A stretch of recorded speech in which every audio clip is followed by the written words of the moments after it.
Welcome into Duval Daily, presented by GenJag.com. I'm Jordan Lugo. Thank you so much for tuning in here on Thursday, March 9th. Free agency is just around the corner. Calvin Ridley has been officially reinstated for the Jaguars.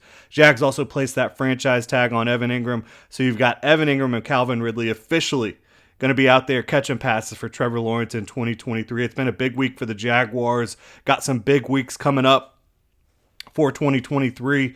Of course, we've got, like I said, free agency starts on Monday in earnest when you talk about the legal tampering period kicking off Monday at noon. Then you've got free agency officially beginning Wednesday, where teams can officially lock these deals down with free agents. You've, of course, got the draft coming up at the end of April. A lot of fun stuff going to be happening the next couple months around the Jaguars, around the NFL. With free agency on the horizon, I want to take a look at some potential free agent cornerbacks that I think the Jaguars could be interested in free agency. And to frame this, of course, the Jaguars did just release Shaquille Griffin, cornerback who they signed prior to the 2021 season. His deal was just a little bit untenable the way it all worked out moving into 2023. This always looked like the year the team might decide to move on early just due to the language of that contract, you know, the team out following the second year of his deal, and just the fact that Darius Williams has signed on, you know, prior to the 2022 season, played really well down the stretch, and then of course Tyson Campbell's emergence. Jaguars just didn't have room to pay another high-priced cornerback, a third high-priced cornerback that didn't really have much positional versatility. Shaquille Griffin does not have any experience really playing inside, which with Darius Williams and Tyson Campbell both playing really well at outside cornerback, you want someone that can play inside, maybe play some outside as well, have some versatility. But the Jaguars, when you look at their current needs, their biggest need right now is at nickel cornerback, right? And that's a position that under Trent Baalke, the Jaguars have kind of tried to fit some square pegs in round holes at times. You have seen Trey Herndon play there for the Jaguars, who's also an unrestricted free agent coming up here. So it'll be interesting the way the Jaguars decide to kind of handle cornerback. They do now have $8 million in salary cap space after the release of Shaquille Griffin, and that is including the Evan Ingram franchise tag, the Calvin Ridley fifth-year option. So the Jags, they currently have $8 million heading into free agency. So they'll have a little bit of money to play with, and of course they will end up having to sign their rookie class, but there's a few moves they can make here and there, drop some of the dead weight on the back end of the roster, etc., to where the Jaguars, I think, will be just fine when it comes to signing their rookie class and potentially bringing in a veteran or two to try to bolster this roster and play specific roles for the team in 2023. So let's go ahead and dive in to some of these cornerbacks that I think the Jaguars should have interest in, that I think the Jaguars could have interest in. And we do not have a ton of time on the show here today, so we'll run through these guys pretty quickly. But again, we're just kind of trying to frame some of the free agents that are going to be available, potentially available for the Jaguars next week. Again, their biggest need, in my opinion, on this roster, outside of adding more pass rush beyond Josh Allen and Trayvon Walker right now, is nickel corner. And it's a vital position in the NFL today. Teams are in the nickel more often than not. And if you're unfamiliar, a nickel corner is a corner who lines up more on the inside than on the outside. So that's the type of guy the Jaguars are looking for. But when you look at Trent Baalke's track record, I'm not sure that he's going to go try to attack a nickel-only type of player. I think he's going to want to add someone who has some versatility, who can play nickel, who can maybe play outside, who can maybe play safety. These are the types of prospects, these are the type of players that I think Trent Baalke has shown to value over the course of his career as a drafter.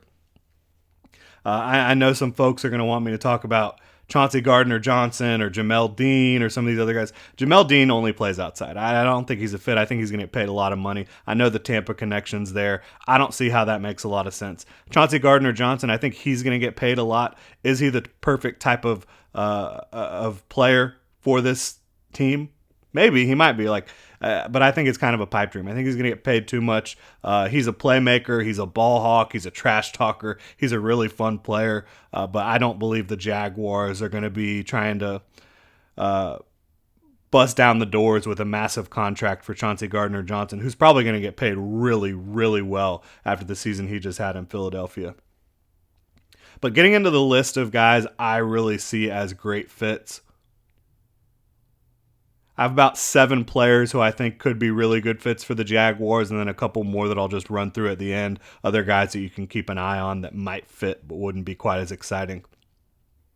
So we'll kick it off with Isaiah Oliver here, an Atlanta Falcon, 26 years old, former second-round pick. Balky likes the pedigree. He likes seeing guys that have had value and might not be as valued right now as they were prior. But Isaiah Oliver, he's dealt with some minor injuries over the last 2 years, but since transitioning to playing more in the slot, this is a guy who has big-time athleticism and size, was drafted to play outside corner, has transitioned more to the slot over the last couple years. He's been really solid. He has size, length, as I mentioned, pedigree, versatility. He played more outside when he was younger, has played more inside lately. I think that sounds like a Trent Baalke guy. How much is Isaiah Oliver going to cost? I'm not sure. But all these guys I'm looking at here, because they're not necessarily locked down number 1 corners or number 2 corners, there's a chance, I think, that they come in a little bit under what you might expect. I don't think that there's going to be this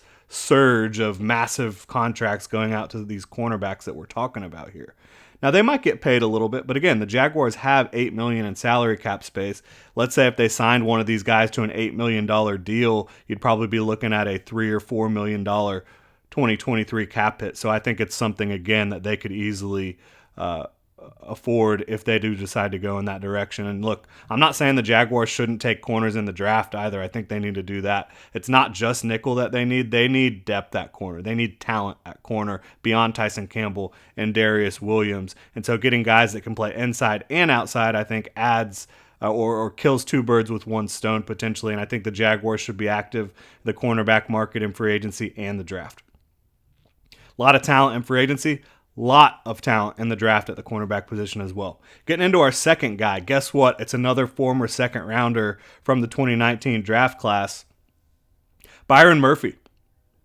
Proved this past year he could play outside, has played a lot inside throughout his career, has playmaking ability, has shown that for the Arizona Cardinals. Missed the back half of the 2022 season with a back injury.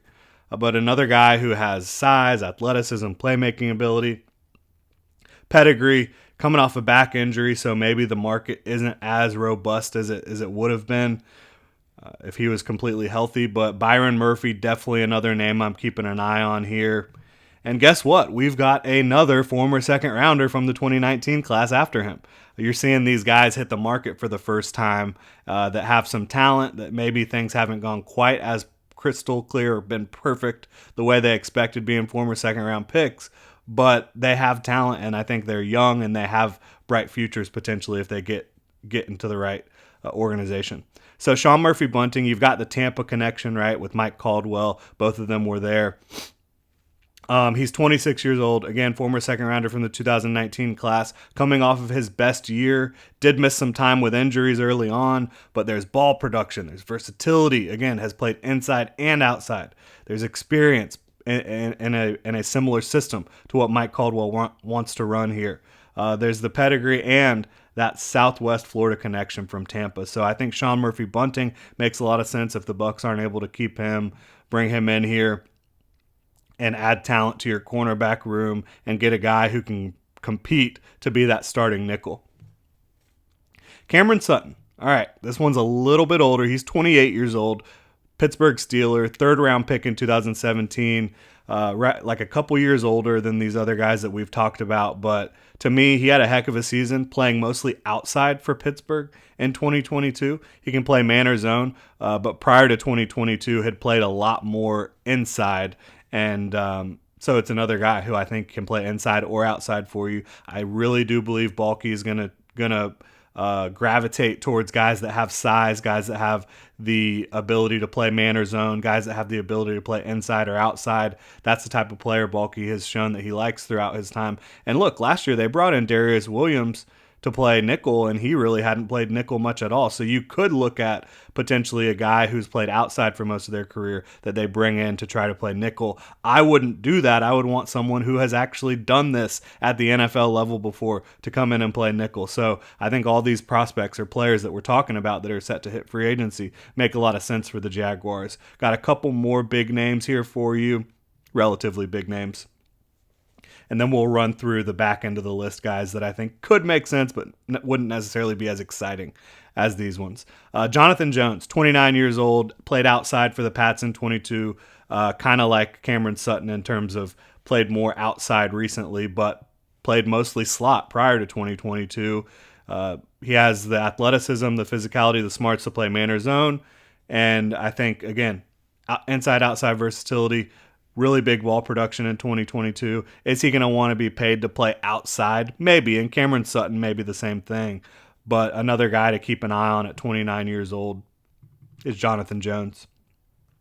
Bobby McCain, he's 29 as well. He was a fifth rounder back in 2015. He's just been a damn good coverage player throughout most of his career. I don't know if he brings the same physicality to the position that some of these other guys bring, but Bobby McCain, he's been more of a nickel/safety throughout his career, free safety/nickel type of player. I think he could certainly fit in for the Jaguars, a guy who's spent a lot of his career in Washington, but certainly a player who can come in and improve the Jaguars at the nickel spot. I have no doubt about that in my mind with Bobby McCain. Nick Needham, back to the 2019 guys. He was an undrafted free agent back in 2019. Physical player, good size, can play the slot. Miami Dolphin the last few years. I think he's a player who the Jaguars could very easily bring in. And again, like I said, he has that physicality that the Jaguars kind of look for on the defensive side of the ball. Brings a lot of size, physicality, can play the slot. I don't think you see him playing outside really. So maybe the versatility is more limited. But another player who I think would be an upgrade over what you saw in the slot in 2022, or a potential upgrade. All right, so that's it for the guys I really wanted to dive fairly deep into, and we've just got a few more names to run through on this list. Troy Hill from the Los Angeles Rams. He's played a lot of outside corner and a lot of inside corner for them. He's played with Darius Williams before. I'm not in love with it, but again, these last few guys are just names that I think could potentially make sense for the Jaguars. Chandon Sullivan, Minnesota. Played a lot of slot throughout his career. I don't think he did it at a high level last year, but certainly has had some big seasons in the NFL. P.J. Williams from New Orleans, another player who's played a lot of slot in his career, not really playing at the highest level compared to some of these other players, but another one who I think could potentially upgrade over what you had last year. Fabian Moreau has been playing for the Giants, another guy who has outside-inside versatility and could make sense. Joshua Kalu from Tennessee, maybe you could go steal somebody from your division rival here, but he's played safety, he's played nickel, and fairly young still. And then my last option here, which I do still think makes some sense if you want to just go with who you know and then add through the draft, it's Trey Herndon. He did not play nearly as bad down the stretch in the nickel as a lot of people want to kind of insinuate and suggest. I don't think he would be an exciting addition, and he's an unrestricted free agent, so that he would be an addition or a return, I guess you would say, for the Jaguars. But I think it makes sense. He's a veteran leader. He's a hard worker. He does have some outside experience, even though you don't feel good at all about putting him out there on the outside. But if you have to play him in the slot, I think you could feel a lot worse about your slot position.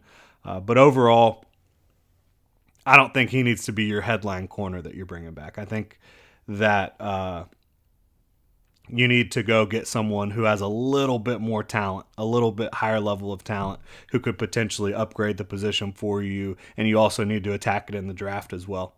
That's going to do it here today. Hopefully this sheds some light on what the Jaguars need at cornerback, what Trent Baalke might value, how they might attack the position, some options that are available to them potentially next week when free agency kicks off. Again, legal tampering period Monday at 12 p.m. Eastern time.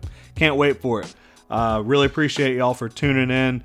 Make sure to check out genjag.com, pick up some new Duval gear. You can hit me up on Twitter at Jordan DeLugo. Let me know some of the free agent cornerbacks you might be looking at. And of course, hit that like and subscribe button on YouTube. Subscribe and review on your podcast platform of choice. Could not be doing this without y'all. We really appreciate your support. Have a great rest of your Thursday, Duval.